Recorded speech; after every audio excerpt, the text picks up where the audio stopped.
আসবো। ইসহাকের সন্তান হচ্ছে ইয়াকুব, আর ইসহাক হচ্ছে ইব্রাহিমের সন্তান। ইয়াকুবের সন্তান হচ্ছে ইউসুফ। ইয়াকুব আলাইহিস সালাতু ওয়াস সালামের দুই স্ত্রী ছিলেন। প্রথম স্ত্রীর সন্তানে ছিল 10 জন, প্রথম স্ত্রীর গর্ভে 10 জন সন্তান, আর দ্বিতীয় স্ত্রীর গর্ভে 2 জন সন্তান, ইউসুফ আর বেনিয়ামিন। আজকের ইসরায়েলের প্রধানমন্ত্রী তার নাম রেখেছে বেনিয়ামিন, নবীর নামের দিকে নিসবত করেই। কেননা আমি বলেছি তাদের তোরাহ, তাদের তাওরাহ, তাদের ইঞ্জিল এবং আমাদের কোরআন বর্ণনাগত পার্থক্য থাকতে পারে বিকৃতির কারণে, কিন্তু মূল জিনিসগুলো এক। কোরআনে যেমন আদম এবং হাওয়ার ঘটনা বলা আছে, তোরা এবং ইঞ্জিলে আদম এবং ইভ, তারা হাওয়ার নাম দিয়েছে ইংরেজিতে ইভ, আদম এবং ইভের ঘটনা বলা আছে। ঠিক যেমন আমরা ইব্রাহিমের ঘটনা, নূহ আলাইহিস সালামের মহাপ্লাবনের ঘটনা পড়ছি কোরআনে, একইভাবে নূহ আলাইহিস সালামের মহাপ্লাবনের ঘটনা তাওরা এবং ইঞ্জিলে আছে। যেহেতু সবগুলোই আসমানি কিতাব এবং আসমানি দিন, এই জন্য কিছু হলেও মিল থাকবে, এটাই স্বাভাবিক। এটা আল্লাহ কোরআনেও বলেছে, মুসাদ্দিকাল লিমা বাইনা ইয়াদাইয়া, আমি যে কোরআন তোমাকে পাঠাচ্ছি, কোরআন তাওরাত এবং ইঞ্জিলের সত্যায়নকারী, মিথ্যায়নকারী নয়। আমি যে ইঞ্জিল পাঠিয়েছি, ইঞ্জিল তাওরাতের সত্যায়নকারী। আমার পক্ষ থেকে পাঠানো প্রতিটা কিতাব আর এক কিতাবের সত্যায়নকারী, মিথ্যায়নকারী নয়। সত্যায়নটা এটাই যে আমি তাওরাতে যা বলেছি ইঞ্জিলেও তাই বলেছি, ইঞ্জিলে যা বলেছি কোরআনেও তাই বলেছি। তাওরাত এবং ইঞ্জিল বিকৃত হয়ে গেছে, কিন্তু কোরআন বিকৃত হয়নি। সুতরাং তথ্যের পার্থক্য থাকতে পারে, কিন্তু ঘটনা একই। তো আমরা যেখানে ছিলাম, ইয়াকুব আলাইহিস সালাতু ওয়াস সালামের সন্তান হচ্ছে ইউসুফ। ইউসুফ আলাইহিস সালাতু ওয়াস সালামের লম্বা ঘটনা আপনারা জানেন, যে তিনি কুয়ার মধ্যে পড়ে সেখান থেকে উদ্ধার হয়ে মিশর। আজকে যদি গুগল ম্যাপ অন করেন তাহলে দেখবেন যে ফিলিস্তিন এবং মিশর কানেক্টেড। ফিলিস্তিন থেকে মিশরে যেতে বিশাল মরুভূমি পড়ে, ওই মরুভূমির নাম হচ্ছে সিনাই মরুভূমি। ইউসুফ আলাইহিস সালাতু ওয়াস সালাম মিশরে যখন মন্ত্রী হলেন, আমাদের টার্গেট হচ্ছে জেরুজালেম, মসজিদে আকসা এবং আজকের ঘটনার সাথে কানেক্ট করা, এই জন্য লম্বা ইতিহাস আমরা বলছি না। ইউসুফ আলাইহিস সালাতু ওয়াস সালাম যখন মন্ত্রী হলেন, তখন তিনি তার বাবাকে পুরো পরিবার সহ ফিলিস্তিন থেকে ডেকে পাঠালেন, আজকের জেরুজালেম থেকে ডেকে পাঠালেন। তখন ইয়াকুব আলাইহিস সালাম 70 জনের পরিবার নিয়ে মিশর গেলেন। এই বানু ইসরাইল প্রথম মিশরে আসলো। ক্ষমতা হারিয়ে বানু ইসরাইলের উপর ফেরাউন অত্যাচার শুরু করলো। 400 বছরের মাথায় আসলেন মুসা আলাইহিস সালাম বানু ইসরাইলেই। 400 বছর পরে, ইউসুফের 400 বছর পরে আসলেন মুসা আলাইহিস সালাতু ওয়াস সালাম বানু ইসরাইলের মধ্যে। মুসা আলাইহিস সালাতু ওয়াস সালাম যখন মিশর ছেড়ে পালিয়ে যাচ্ছেন আর ফেরাউন পানিতে ডুবে যাচ্ছে, তখন মুসা আলাইহিস সালাতু ওয়াস সালাম পালিয়ে যাচ্ছেন না, ফিরে যাচ্ছেন। কোথায় ফিরে যাচ্ছেন? যেখান থেকে 400 বছর আগে তার আদি পিতা ইয়াকুব এসেছিলেন, ইউসুফ এসেছিলেন। কোথায় থেকে এসেছিলেন? জেরুজালেম থেকে, ফিলিস্তিন থেকে, মসজিদে আকসা থেকে, ওখানে যাচ্ছেন। এই জন্য ফেরাউন ডুবে যাওয়ার পরও মুসা আলাইহিস সালাম আর রিটার্ন ব্যাক মিশরে করেননি। কেননা মিশর তার ফাদার ল্যান্ড, আদি পিতার জমি নয়। তার আদি পিতার মাটি এবং জমি, বাপদাদার ভিটা হচ্ছে জেরুজালেম। কিন্তু যাওয়ার পথে যেতে পারলেন না কেন? তখন জেরুজালেমে বিশাল আমালেকা, বিশাল শক্তিশালী দেহের অধিকারী আমালেকা গোত্র সেখানে বসবাস করত। উনি তখন থাকতে লাগলেন কোথায়? সিনাই মরুভূমিতে। আজকের যে সিনাই মরুভূমি, এই মরুভূমিতে মুসা আলাইহিস সালাম ছিলেন বানু ইসরাইলদের নিয়ে। এই জন্যই কোনো খাবার ছিল না, এই জন্যই কোনো পানি ছিল না। যেহেতু কোনো পানি ছিল না, লোহিত সাগরের লবণাক্ত পানি খাওয়া যাবে না। যেখানে সুপেয় পানি পাওয়া যাবে সেখানে আছে আমালেকা গোত্র, ফিলিস্তিনে, জেরুজালেমে। আমরা আছি মরুভূমিতে। এই জন্যই তারা মুসা আলাইহিস সালামের কাছে চেয়েছিল যে আপনি আল্লাহকে বলেন পানি দিতে। তখন মুসা আলাইহিস সালাম লাঠি দিয়ে পাথরে আঘাত করেছিলেন, 12টা ঝর্ণাধারা তৈরি হয়েছিল। ইয়াকুবের 12 সন্তানের বংশধরের জন্য আল্লাহ 12টা ঝর্ণাধারা তৈরি করেছিলেন। খাবার ছিল না, খাবার চেয়েছিল আল্লাহ, আসমান থেকে মান্না এবং সালোয়া দিয়ে পাঠিয়েছিলেন। কেন? এটা ছিল মরুভূমি। ওই মরুভূমিতেই তুর পাহাড় আছে, যেই তুর পাহাড়ে মুসা আলাইহিস সালাতু ওয়াস সালাম তাওরাত আল্লাহর পক্ষ থেকে রিসিভ করেছিলেন। আল্লাহ তাদেরকে আদেশ দিলেন জিহাদ করার জন্য, জেরুজালেম বিজয় করতে হবে, জিহাদ করো। আর তারা চোখের সামনে ফেরাউনকে ডুবতে দেখেও, চোখের সামনে পাথর থেকে পানি বের হতে দেখেও, চোখের সামনে আসমান থেকে মান্না এবং সালোয়া পাওয়ার পরেও এই বানু ইসরাইল মুসা আলাইহিস সালাতু ওয়াস সালামকে বলে বসলো, ইযহাব আনতা ওয়া রাব্বুকা ফাকাতিলা, আপনি আর আপনার প্রতিপালক গিয়ে যুদ্ধ করেন, আমরা যাব না, আমরা এখানে বসে থাকলাম। আপনি আর আপনার প্রতিপালক গিয়ে যুদ্ধ করে যেদিন বিজয় করবেন সেই দিন আমরা আসবো। এরকম নিমক হারাম কওম ছিল। কেন তারা এতটা নিমক হারাম হয়ে গেল? আরো বহু নিমক হারাম এদের এই পুরো ঘটনায়, বানু ইসরাইলের এই পুরো ঘটনায় আল্লাহ সূরা বাকারায় পবিত্র কোরআনে তুলে ধরেছে। কেন এখান থেকে আমাদের শিক্ষা আছে। বানু ইসরাইলদের স্বভাব চরিত্র আমাদের স্বভাব চরিত্র হয়ে যাবে, এখান থেকে আমাদের শিক্ষা আছে, এই জন্য আল্লাহ তুলে ধরেছে কোরআনে। সেটা আপনি কোথায় দেখবেন? আজকে আমাদের অবস্থা দেখলে বুঝবেন যে আমাদের অবস্থা তাদের মতোই। কিভাবে এরকম হয়েছে, কিভাবে এরকম হয়েছে, এটার উত্তর অনেক চিন্তা ভাবনা করার পরে আমার মাথায় এসেছে যে 400 বছর বানু ইসরাইল ফেরাউনের গোলাম ছিল। এই 400 বছরে বানু ইসরাইলের স্বভাব চরিত্র, তারা নবীর সন্তান হলেও তাদের স্বভাব চরিত্র নষ্ট হয়ে গেছে, ধ্বংস হয়ে গেছে। গোলামি মানুষের আত্মমর্যাদা নষ্ট করে দেয়, গোলামি মানুষের আত্মসম্মান নষ্ট করে দেয়, দাসত্ব মানুষের স্বাভাবিক চিন্তা শক্তি নষ্ট করে দেয়। ফলত ফেরাউনের গোলামি করতে করতে করতে করতে তারা এত নিচু, এত ছোট পর্যায়ে চলে গেছে, এত তাদের ব্রেন মস্তিষ্ক নিম্ন হয়ে গেছে যে তারা চোখের সামনে এত নেয়ামত দেখার পরও নবীকে বলছে আপনি আর আপনার আল্লাহ গিয়ে যুদ্ধ করেন। আরো বহু তাদের নিমক হারামি আছে, কিছুক্ষণ পরে বলবো। আর আমাদের কোথায় সমস্যা তৈরি হয়েছে? সারা বিশ্বের সব মুসলিম দেশ 150 থেকে 200 বছর ইউরোপিয়ানদের ঔপনিবেশ ছিল।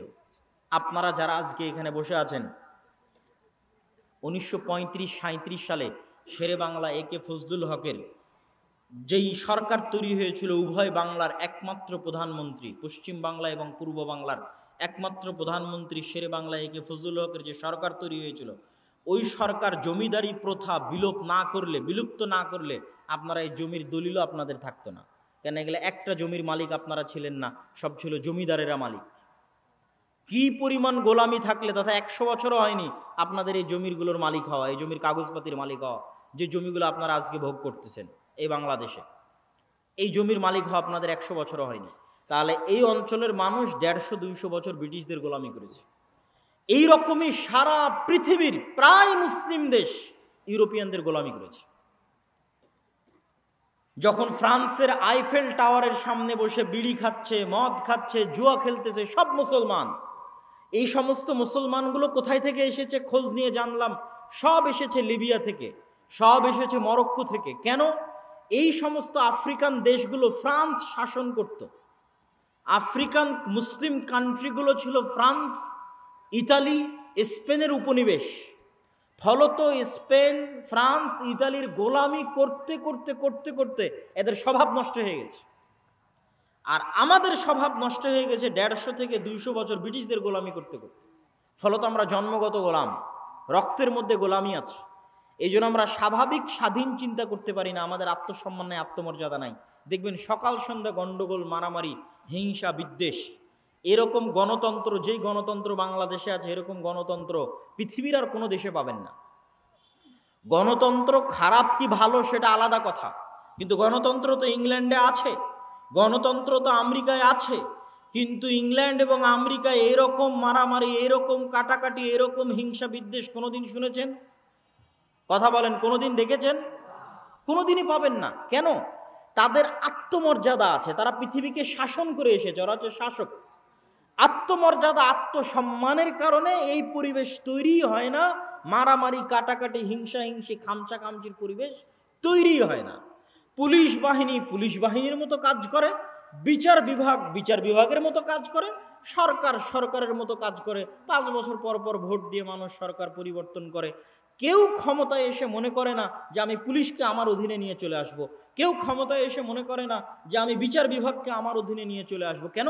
তারা জন্মগত পৃথিবীকে শাসন করে এসেছে, শিক্ষায় উন্নত, জ্ঞানে উন্নত, ব্যক্তিত্বে, চরিত্রে, আত্মমর্যাদা, আত্মসম্মানে উন্নত, নিচু ছোট চিন্তা ভাবনা নাই। আর আমরা হচ্ছে গোলামি করেছি 150 বছর, 200 বছর। যখন বাদশাহ আলমগীর ছিল তখনকার মুসলমানেরা এরকম ছিল না। মানে আজকের যে মুসলমান, আজ থেকে 300 বছর আগে যখন বাদশাহ আলমগীর এদের শাসন করেছে তখনকার মুসলমানেরা এরকম ছিল না। তখন মাদ্রাসা মসজিদের নামে গোটা ভারতের 5 ভাগের 1 ভাগ সম্পত্তি শুধু মাদ্রাসা মসজিদের নামে অক্ষ করা ছিল। গোটা ভারত, পাকিস্তান, বাংলাদেশকে 5 ভাগ করবেন, 5 ভাগ করে 1 ভাগ করলে কত হাজার বিঘা হয়? এত হাজার বিঘা সম্পত্তি, এত লক্ষ বিঘা সম্পত্তি শুধু মসজিদ মাদ্রাসারই ছিল। এখন দেখান দেখি 200 বছরের পুরাতন কোনো মসজিদ মাদ্রাসার জমি আছে কিনা? নাই। তাহলে এই জমিগুলো কোথায় গেল? যখন লাখেরাত সম্পত্তি বাজেয়াপ্তকরণ আইন পাশ করেছিল ব্রিটিশরা, তখন এগুলো সব সম্পত্তি বাজেয়াপ্ত হয়ে গেছিল। মসজিদ মাদ্রাসার নামে 500-600 বছর যাবৎ মুসলমানদের ওয়াকফ করা জমি বাজেয়াপ্ত হয়ে গেছে। মানে মুসলমানেরা তো এই দেশে 150-200 বছর থেকে নাই, প্রায় 1000 বছর থেকে এই দেশে আছে। তাহলে 1000 বছরের পুরাতন মাদ্রাসাও থাকতে হবে, 1000 বছরের পুরাতন মসজিদও থাকতে হবে, অসংখ্য। নাই কেন? এগুলো সব সম্পত্তি বাজেয়াপ্ত হয়ে গেছে, ছিল।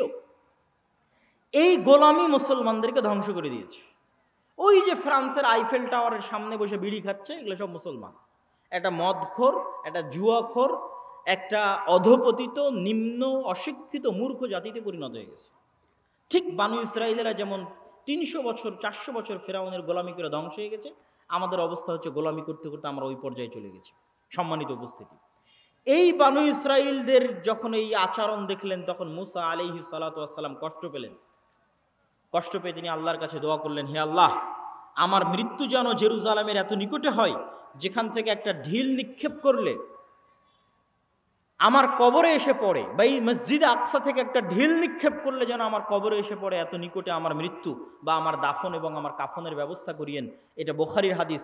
আল্লাহর নবী বলছেন, আমি ফিলিস্তিনে থাকলে তোমাদের দেখাতাম কোথায় মুসা আলাইহিস সালাতু ওয়াস সালামের কবর রয়েছে। মুসা আলাইহিস সালাতু ওয়াস সালামের মৃত্যুর পরে আসলেন ইউশা বিন নুন। 40 বছরের আজাব শেষ হলো বানু ইসরায়েলের। আজাব শেষ হওয়ার পর ইউশা বিন নুনের নেতৃত্বে তারা জিহাদ করলো। লম্বা ঘটনা।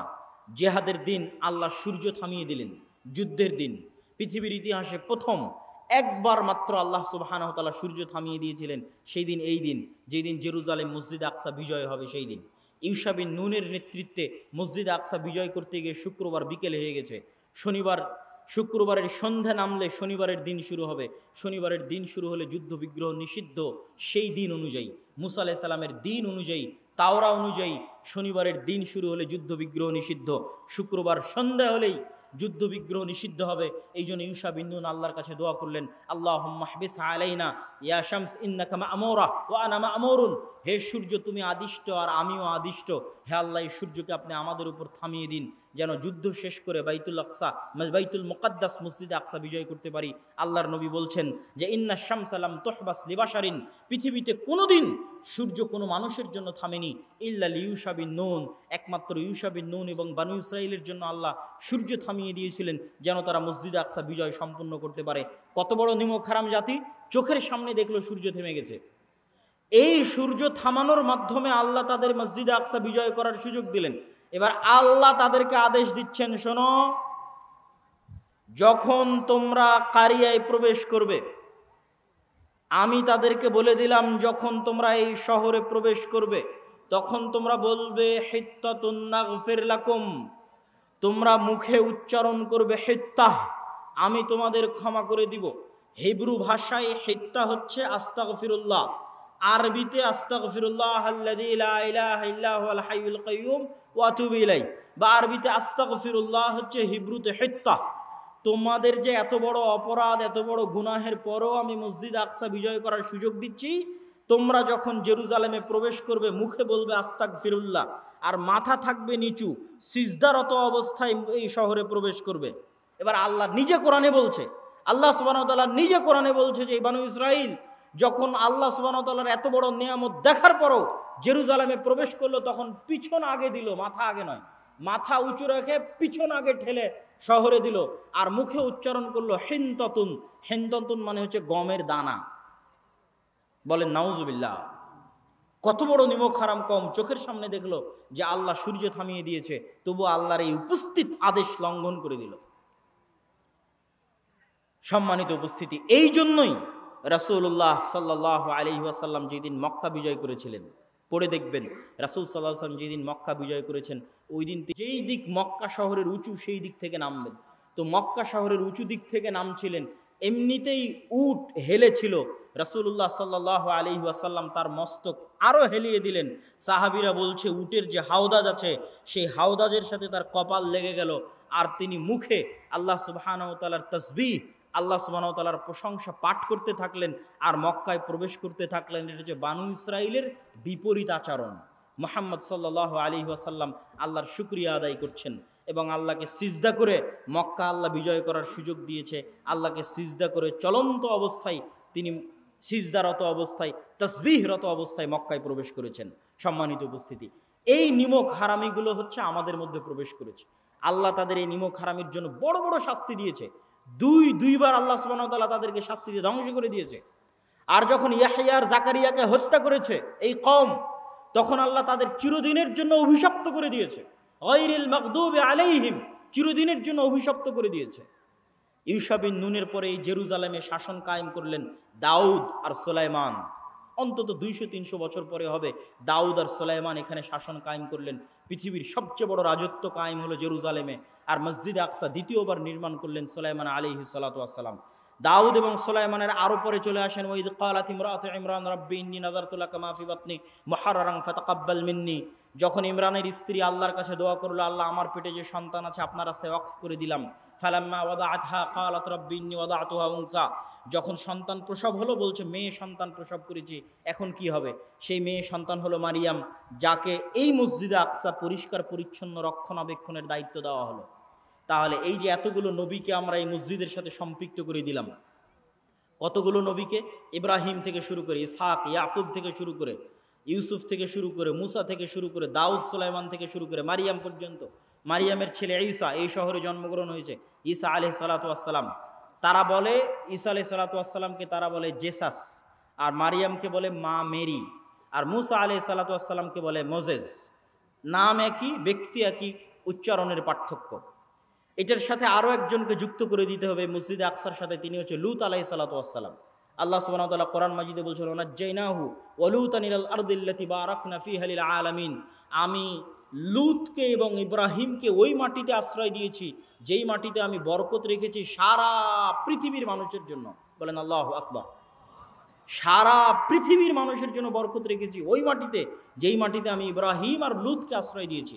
ইব্রাহিমকে ইরাক থেকে বাপ তাড়িয়ে দিল, আশ্রয় দিলাম জেরুজালেমে, আর লূতকে তার শহর উল্টিয়ে দিলাম, লূতের শহর উল্টিয়ে দেওয়ার পরে লূতকে আশ্রয় দিলাম এই মাটিতেই। সমসাময়িক লূত এবং ইব্রাহিম আলাইহিস সালাতু ওয়াস সালাম একই যুগের। তো জর্ডানের ডেড সির ওই সাগর উল্টিয়ে দেওয়ার পরে, ওই শহর উল্টিয়ে দেওয়ার পরে লূতকে আশ্রয় দিলাম জেরুজালেমে, আর বাপ তাড়িয়ে দেওয়ার পর ইব্রাহিমকে আশ্রয় দিলাম জেরুজালেমে। এতগুলো নবীর আমরা সম্পর্ক তৈরি করে দেখালাম এই জেরুজালেমের সাথে। আমাদের নবীর ছোট্ট দুইটা সম্পর্ক। সুবহানাল্লাযী আসরা বিআবদিহি লাইলাম মিনাল মাসজিদিল হারামি ইলাল মাসজিদিল আকসা আল্লাযী বারাকনা হাওলাহ। মহা পবিত্র সেই সত্তা যিনি তার বান্দা, যিনি তার দাস, তার গোলাম মুহাম্মদ সাল্লাল্লাহু আলাইহি ওয়াসাল্লামকে সফর করিয়েছেন। মুহাম্মদ সাল্লাল্লাহু আলাইহি ওয়াসাল্লামকে সফর করিয়েছেন মক্কার কাবা থেকে জেরুজালেমের মসজিদে আকসা পর্যন্ত। কোন মসজিদে আকসা? আল্লাযী বারাকনা হাওলাহ, যেই মসজিদে আকসার চারিদিক আমি আল্লাহ ঘিরে রেখেছি বরকত দিয়ে। আল্লাহু আকবার। কোরআনের আয়াত আল্লাহ সুবহানাহু ওয়া তাআলা বলছেন মসজিদে আকসার চারিদিকে ঘিরে রাখা আছে বরকত দিয়ে। সেই মসজিদে আকসায় আমি সফর করিয়েছি আমার বান্দা মুহাম্মদ সাল্লাল্লাহু আলাইহি ওয়াসাল্লামকে, যেখানে তিনি সকল নবীর ইমামতি করেছেন, বোরাক বেঁধে রেখেছেন, সেখান থেকে আসমানে সফর করেছেন, আবার আসমান থেকে মসজিদে আকসা হয়ে ফিরে তিনি কাবায় চলে এসেছেন, মক্কায় চলে এসেছেন। সম্মানিত উপস্থিতি, আল্লাহর নবীর পরে জেরুজালেম বিজয় করেছেন ওমর রাদিয়াল্লাহু তাআলা আনহু। আল্লাহর নবীর জীবদ্দশায় আরেকটি ছোট্ট ঘটনা হচ্ছে ক্বাদ নারা তাকাল্লুবা ওয়াজহিকা, আমি দেখছি বারবার আপনার চেহারা আসমানের দিকে। কেন? আমাদের দিনের প্রথম কেবলা ছিল মসজিদে আকসা, প্রথম কেবলা। প্রথম যখন সালাত ফরজ হয়, তখন সালাত ফরজ হওয়ার পরে যেই দিকে মুখ করে সালাত আদায় করতে হতো সেটা হচ্ছে মসজিদে আকসা। তো মদিনায় হিজরত করার আগ পর্যন্ত আল্লাহর নবীর কোনো কষ্ট হতো না। কেন কষ্ট হতো না?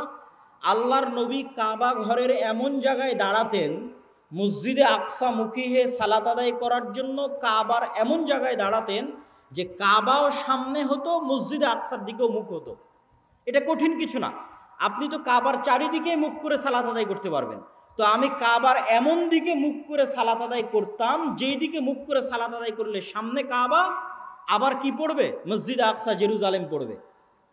তো এই জন্য মক্কায় আল্লাহর নবীর কোনো কষ্ট হতো না। আমি সামনে কাবাও রেখেছি, আবার কেবলাও করেছি মসজিদে আকসার দিকে। কিন্তু মক্কা থেকে যখন মদিনায় গেলেন, দুটো তো আর একসাথে হয় না। কাবা একদিকে, জেরুজালেম আর একদিকে, একসাথে তো দুটোকে তিনি কেবলা বানাতে পারছেন না। তখন থেকে তার কষ্ট শুরু হলো। তখন থেকে তিনি আসমানের দিকে তাকাতেন, কেবলা যেন কাবা করে দেওয়া হয় এই মর্মে। তাহলে আমাদের মসজিদে আকসার সাথে আমাদের দ্বিতীয় আর একটা সম্পর্ক হচ্ছে মসজিদে আকসা আমাদের প্রথম কেবলা। সম্মানিত উপস্থিতি, আল্লাহর নবীর পরে ওমর রাদিয়াল্লাহু তাআলা আনহুর হাতে মসজিদে আকসা বিজয় হয়েছে। মসজিদ আকসা বিজয় হওয়ার সংক্ষিপ্ত ঘটনা বলে আমরা আমাদের এই পর্বের আলোচনা শেষ করে দিব।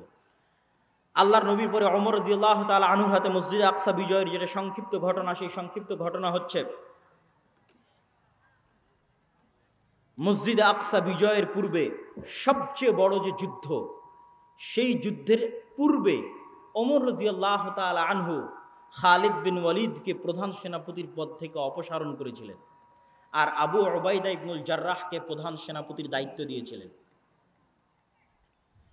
প্রধান সেনাপতির দায়িত্ব পেয়ে আবু উবাইদা ইবনুল জাররাহ যখন এই যুদ্ধে অংশগ্রহণ করতে যাচ্ছে, তখন সে দেখতেছে যে তার সেনাবাহিনীর সদস্য মাত্র 12,000, আর বিশাল রোমান এম্পায়ারের সেনা সদস্য হচ্ছে 3 লক্ষ। 12,000 সৈন্য দিয়ে 3 লক্ষ সেনাবাহিনীর মুখোমুখি হওয়া সম্ভব নয়। ফলত তিনি চিঠি লিখে পাঠালেন ওমর রাদিয়াল্লাহু তাআলা আনহুর কাছে যে অতিরিক্ত সেনাবাহিনী দরকার, না হলে যদি আমরা পরাজিত হই মানুষ